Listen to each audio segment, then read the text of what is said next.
Buat kalian semua yang kerja di luar negeri, dimanapun berada, tetap hati-hati, jangan mudah percaya sama orang.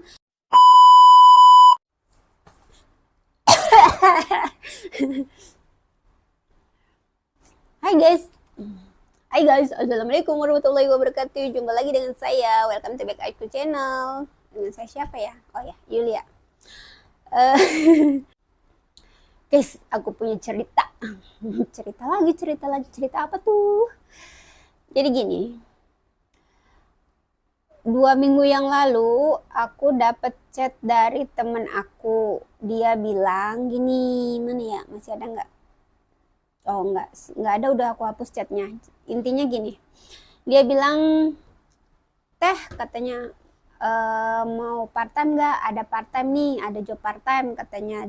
Tapi buat tanggal 11 bulan Agustus. Aku bilang, part time di mana gitu kan. Terus apa, jaga apa gitu, maksudnya kerja apa lah gitu. Nah dia bilang part time di Mongkok, terus kerjanya ya sapu-sapu gitu guys, katanya buat bersih-bersih rumah aja, gajinya lumayan, 600 3 jam, untuk 3 jam $600 untuk 3 jam. Aku bilang wah gede banget gitu kan. Cuma aku nggak pernah part time kan, jadi aku tawarkan ke temen aku yang biasa part time. Nah, aku tawarin ke dia, aku chat lagi nih, sambungin ke dia. Aku bilang, kamu mau Nina, Nina aja lah manggilnya. Nina, aku bilang, kamu mau part time nggak? Aku bilang ada job part time nih dari temennya temen aku gitu. Pokoknya si job part time ini jadi sambung menyambung gitu guys. Nah, terus kata dia, boleh katanya gitu, tapi buat tanggal 11 nanti bulan Agustus gitu, kata dia boleh katanya gitu. Nah kebetulan aku bilang di situ dia butuh 3, jadi butuh 3 orang job part time itu, jadi butuh 3 orang. Nah kata dia, kamu mau ambil satu nggak gitu. Aku bilang ya hayu lah gitu, tapi aku belum pernah sih, belum pernah, maksudnya belum pernah part time kayak gitu. Terus karena temen aku yang si A ini dia udah sering part time gitu. Nah terus dia kan pasti tahu standarnya gaji part time berapa, terus jam kerjanya berapa, dia paham kan. Nah di situ dia juga ngerasa ganjil, katanya emang kerja apa kok gede sekali gitu bayarannya, 600 untuk 3 jam. Biasanya kan katanya kalau misalkan apa sih, eh, part time itu paling 80 ya per jam gitu. Nah itu 1 jamnya 200 guys, 200 kan lumayan wow gitu. Terus di situ juga dia tanya, temen aku tuh si A itu tanya, ini sistem bayarnya gimana? Katanya apa langsung kita selesai kerja dibayar ke kita, atau dipegang dulu sama orang yang carinya gitu. Nanti kalau udah selesai baru dikasih, soalnya bayarannya besar, takutnya pas kita udah selesai kerja tapi kita nggak dibayar, kata dia kayak gitu. Nah di situ juga aku curiganya itu kok besar sekali bayarannya, jadi kita berdua itu ada apa ya, ragu lah gitu. Terus aku tanya ke langsung sama si temen aku yang ngasih info ke dia. Aku bilang gini, Nong, aku bilang kamu udah pernah kerja sama dia, maksudnya udah pernah ambil job sama dia. Kalau emang bener gajinya segitu, kerjanya betul ada, emang ada kerjanya benar-benar kerja bersih-bersih rumah, gajinya segitu gitu.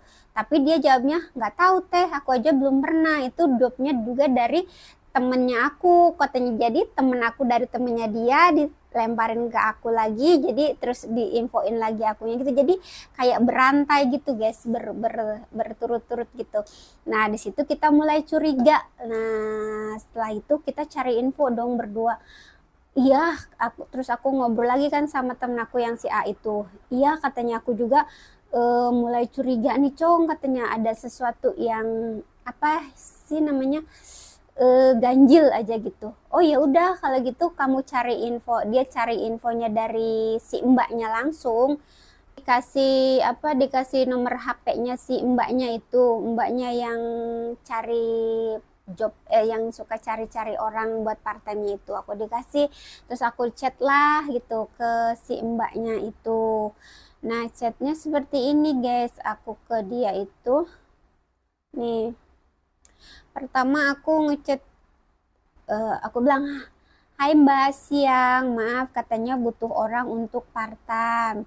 Terus dia bilang, "Iya Mbak," katanya tanggal 11 bulan depan part-time-nya, tanggal 11 bulan depan part-time-nya, kerjanya bersih-bersih 3 jam 600 dolar, dibayar 600 dolar tuh guys. 3 jam dibayar 600 dolar. Kelihatan gak sih?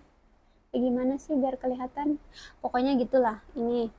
Nah, terus setelah itu aku balas lagi, kalau boleh tahu bos pakai bahasa apa ya? Soalnya saya di sini pakai bahasa Mandarin, Mbak. Takutnya kalau bos ngomong saya nggak paham.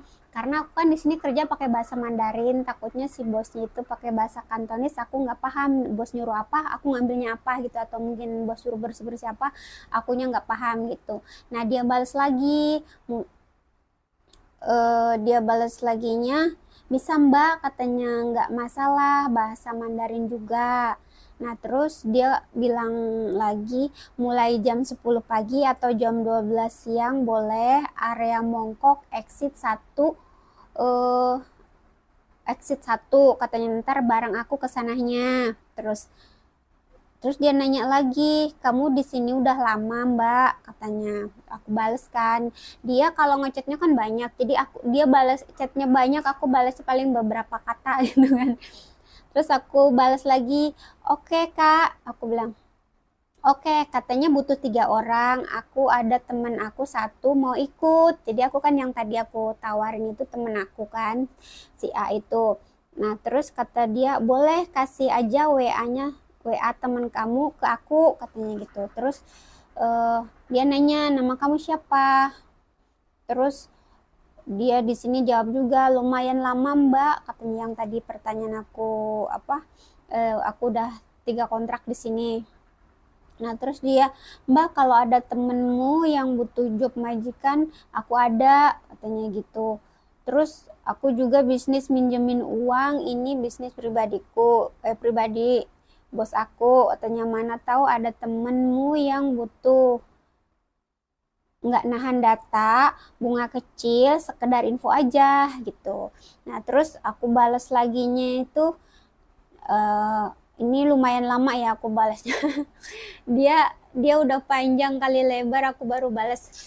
Terus aku bilang, "Namaku Yulia." "Baik Ban, nanti aku kasih tahu teman-teman aku." Nah, terus di sini dia balas lagi, "Iya Mbak, iya," katanya. Nah, terus di sini dia balas lagi, "Kamu kalau dapet yang mau part time 1 orang, bonusmu 200. Jadi kalau aku bawa temen aku 1, berarti aku dapat bonus 200. Misalkan aku bawa temen aku 2, berarti dapat bonus aku 400 gitu, guys." Di sini aku udah mulai curiga banget ini, udah mulai curiga banget. Nah, terus aku di sini cuma, oh dia ini lagi, guys. Jadi kalau dapat apa kalau yang dapat mau job bonus, dia di sini juga cari orang buat kerja. Jadi kalau semisalkan aku ada satulah temen yang aku kenalin ke dia buat kerja di orang gitu, itu bonus aku 3.000 katanya. Nah, aku cuma balas, "Iya Mbak, terima kasih." Aku cuma balas, "Iya Mbak, terima kasih," gitu kan.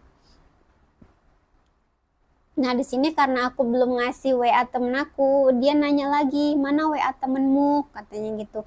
Padahal aku itu belum ngomong ke temen aku, belum belum aku kasih tahu, maksudnya belum aku kasih ke dia nomor WA-nya gitu. Terus tadi udah aku kasih nomor mbaknya ke dia, mungkin dianya masih sibuk atau masih repot, aku bilang.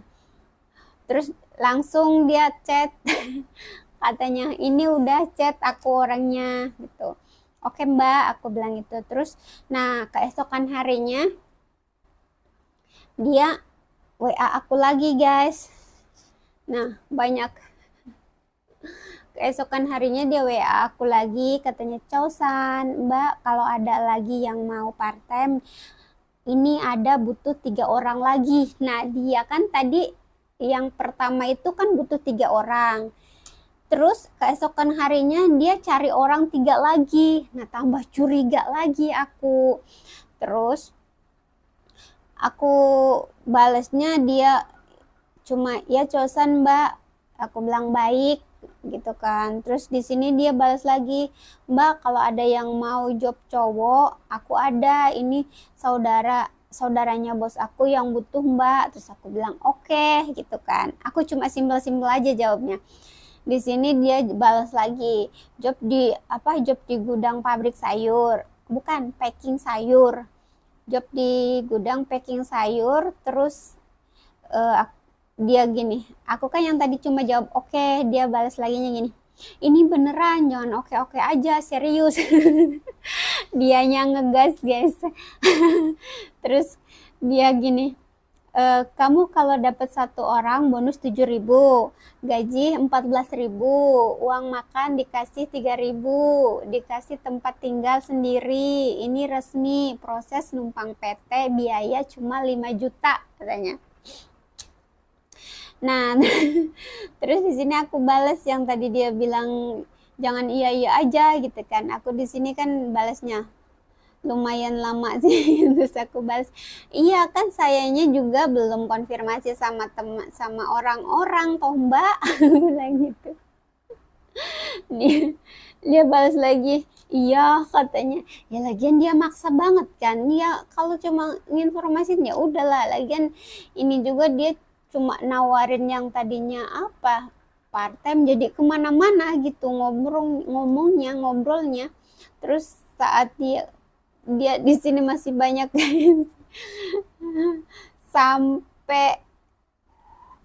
sampai dia nanyain tukang pijit guys ke aku udah males kan guys, aku nggak balas lagi. Nah lanjutnya gini, aku kan sama temen aku curiga.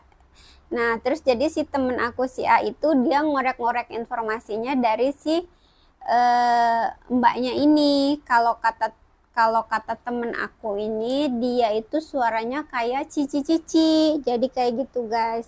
Nah terus aku cari informasinya dari Facebook. Jadi kan biasanya kalau misalkan ada berita atau apa kan kita cari informasinya dari grup sekitaran Hong Kong gitu, kayak di BMI Hong Kong gitu kan. Nah kebetulan aku ada jadi masuk dalam grup itu. Nah di situ aku iseng-iseng tanya soal job part time yang gajinya segitu dengan jam kerja segitu apakah normal gitu kan.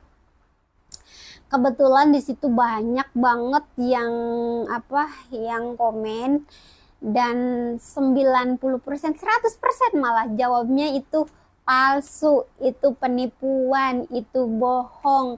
Jadi semuanya itu nggak ada yang benar gitu kan. Nah ada yang bilang kalau itu cuma mau nipu soal job cowok, nanti giliran kita sudah transfer ke dia gitu orangnya kabur, ada yang gitu. Terus ada yang bilang emang bener jobnya ada, kerja ada, tapi kerja yang situ yang ngurusin kungkung lah di hotel lah, ada yang begitulah, intinya bukan yang benar-benar kerja bersih-bersih gitu. Dan ada lagi yang bilang kalau emang itu sudah biasa cari mangsa dan sering gonta-ganti akun juga gitu guys. Jadi nggak tahu, mungkin dia salah orang kali ya, salah orang, dia pikirnya aku bodoh banget gitu kan, cuma percaya dengan uang segitu gitu. Dia salah sasaran guys. Aku kan orangnya usil jahil dan aku nggak begitu percaya aja sama orang. Ketika aku lagi ketika ada seseorang yang mau berbuat negatif sama aku itu, pasti aku itu ada pikiran yang ini ada yang nggak beres nih gitu loh. Jadi pasti aku selidiki sampai tuntas, sampai ke akar-akarnya guys. Nah sampai sekarang ini udah mau hari minggu ya, dia belum ada ngabarin aku, belum ada chat aku, belum ada apa-apa. Berarti jelas-jelas itu bohong. Dia cuma mau cari mangsa-mangsa, kayak misalkan cari eh, kan kayak ke aku kan, mungkin dia pikir ah ini mah nggak bisa ditipu nih, kayak minta nomor telepon. Dia kan nanyain apa, nanyain tukang pijit, katanya kamu punya nomor tukang pijit nggak, katanya buat pijit badan, aku pada capek badannya, katanya gitu. Intinya dia itu mau cari nomor-nomor orang, kayak nge-WA-WA-in orang supaya cari yang sasarannya dia itu tepat kena empuk, karena aku kan nggak kena sasaran kan, jadi dia cari-cari orang-orang kayak gitu guys, hati-hati ya. Terus apa sih namanya, kalau semisalkan dia hubungin aku nanti ini mau mau hari Minggu nih, dia coba aja mau hubungin aku nggak gitu, kita lihat aja reaksinya kayak gimana. Kalau emang dia bener-bener yang cari job gitu, bener-bener emang biasa ngasih part time ke orang-orang, nggak mungkin kayak gitu guys, dia cari-cari mangsa-mangsa kayak gitu. Aku mikirnya kan gini, dia di sini lebih lama dari aku, masa sih nggak ada kenalan tukang pijit gitu kan, terus masa sih nggak ada teman-teman dia yang tukang pijit gitu kan. Nah sedangkan dia aja katanya apa, nampungin apa yang ilegal-ilegal kan, apa yang kaburan-kaburan kayak gitu. hmm itu si Cici benar-benar salah sasaran dia. Oke guys, untuk cerita hari ini seperti itu aja. Jadi buat kalian semua yang kerja di luar negeri, dimanapun berada, tetap hati-hati, jangan mudah percaya sama orang, dan juga ingat data pribadi jangan sampai dipinjemin ke siapapun, sekalipun itu teman dekat, saudara, siapapun. Kalau untuk data pribadi jangan sampai dipindah tangankan kalau kalian mau aman ya. Kalian kan tahu sendiri kalau di Hong Kong ini buat minjem uang itu mudah sekali, yang penting ada data paspor, bukan fotokopi, paspor, KTP, kontrak kerja, pokoknya data pribadi asal ada, kita bisa digadaikan ke bank, kita bisa buat pinjem bank, dan akhirnya kalian keblesak utang dan kalian susah pulang, kalian harus menanggung semuanya itu semua, karena itu sudah saya alami. Emang bukan saya yang make, dan emang juga bukan saya yang bayar, tapi saya yang tidak apa namanya, yang merasa kecewanya itu saat teman saya bilang kalau dia pinjam data saya hanya untuk sekali dan untuk melunasi hutangnya. Sedangkan saya berpikir gini, kalau misalkan saya ngebantu dia keluar dari hutang-hutangnya dia, alhamdulillah saya bisa ngebantu orang walaupun bukan dengan uang saya. Seenggaknya saya bisa ngeluarin orang dari hutangnya gitu guys, karena dia bilang hutangnya cuma 15.000 dan itu mau ditutup semuanya. Setelah itu dia sudah tidak punya hutang sama siapapun, dan disitu aku percaya sama dia. Tapi setelah berapa, 10 bulan udah mau habis setoran itu, kemudian dia minta di renew lagi data aku di situ. Terus setelah dia minta renew, karena aku mikirnya bukannya hutang dia sudah lunas, kenapa data aku minta di renew lagi gitu kan. Nah dari situ aku nggak langsung kasih ke dia, aku nggak langsung kasih oke gitu.